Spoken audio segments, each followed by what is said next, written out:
Сәлеметсіздер ме, құрметті достар. Бүгін мен сіздерге өзімнің фикус лиратта гүлімнің өзгерістерімен бөліскім келіп отыр. Әрине, бұл гүл туралы алдында мен видео шығарғанмын. Бұны сатып алған кезімде мына жерасынан точка ростасын кесіп алып қойған деп айтқан болатынмын. Мына жерден. Енді қараңыздар, қандай өзгеріс болып жатыр. Қазір мен сіздерге анықтап көрсетейін. Мына екі жағынан екі жапырақтар, екі бұтақ шығып жатыр. Мына көрсеңіздер, қараңыздар. Екі жағынан екі жапырақты бұтақтап шығып жатыр. Және бірақ бұл біраз уақыт бойы ешқандай қимылсыз тұрды, ешқандай жапырақ шығармады. Мен ойлаған едім, шығара ма, жапырақ шығармай ма, не болады екен деп күттім. Мына астынан екі жапырағы түсіп қалды. Барлық гүлдер басқа жерге ауысқанда өзі стресс алады. Сонымен мен бұны 1,5 апта, 2 аптада эпиммен су шашып тұрдым, стресстен шықсын деп. Және бұны мен кәдімгі мына фикустар сияқты, каучуконосный фикустар сияқты осылардың қасында далада ұстадым. Мына қараңыздар, жапырақтары қандай әдемі. Мына жапырақтарының үлгісі өте ерекше. Және менің өте қуанып жатқаным, мына екі жақтан бұтақтап шыққанына өте қуантып жатыр. Бұл дегеніміз ертең былай көтерілген кезде өте әдемі көрінетін болады. Бұның қалай күтімі, топырағы жартылай кепкеннен кейін су құямын. Дәл қазір жақсы кептіріп барып су құйып жатырмын. Мысалы, мына фикус каучуконосныйда да қараңыздар, топырағын мен сіздерге көрсетейін. Мына өте құрғақ.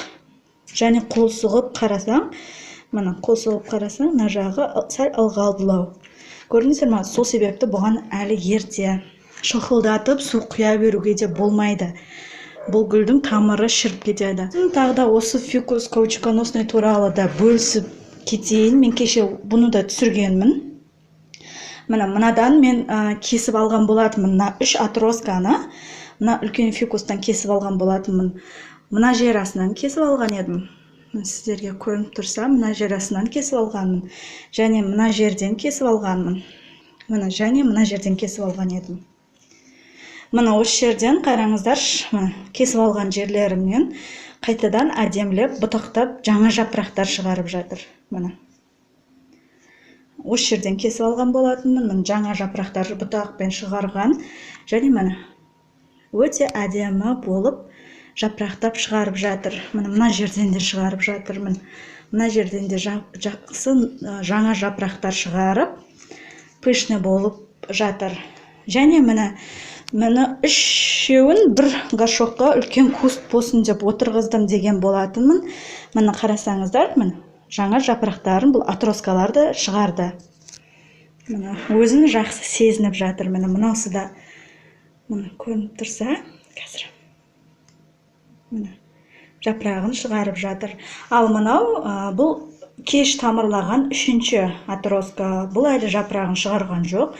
Себебі бұл бірінші тамыр өсіру керек. Мына қарасаңыздар, қандай пышный әдемі гүл болып өсіп жатыр. Және менен көп адам сұрап жатады, соған да осы жауап болсын, осы видео арқылы жауап бере кетейін. Фикус каучуконосныйдың жапырағы неге түседі?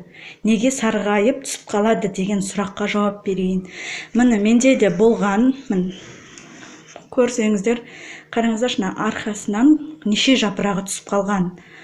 Бұл дегеніміз менде көбінесе күзде, қыста түседі. Бұл жапырақ. Менде бұған жарық жетіспейді. Қыстың күні біздің үй солтүстік жақта орналасқан, жақсы күн түсе бермейді. Және бұл терезенің алдына симағандықтан терезеден алшақ тұрады. Сол себепті де жарық жақсы жетіспеген кезде бұның жапырағы түседі сарғайып. Және су құйған кезде абай болғандарыңыз дұрыс. Мына жартысына дейін құрғатып барып құйсаңыздар өте жақсы болады. Тамыры шіріп кетсе, жаңағы суды шоқылдатып қойсаңыздар, содан да болуы мүмкін. Бұл фикустар менде ешқандай да ауырған жоқ. Бұған маған тағы бір адам комментарийда жазып сұрапты. Далаға шығарған едім, жапырақтарым күйіп қалды деп. Я, далаға шығарып қойыңыздар. Менде де далада тұр, бірақтан тікелей күннің көзінде тұрмасын. Менде көлеңкелі жерде тұр. Бұған мүлдем күн тіке түспейді. Тек қатты жарық болса болды.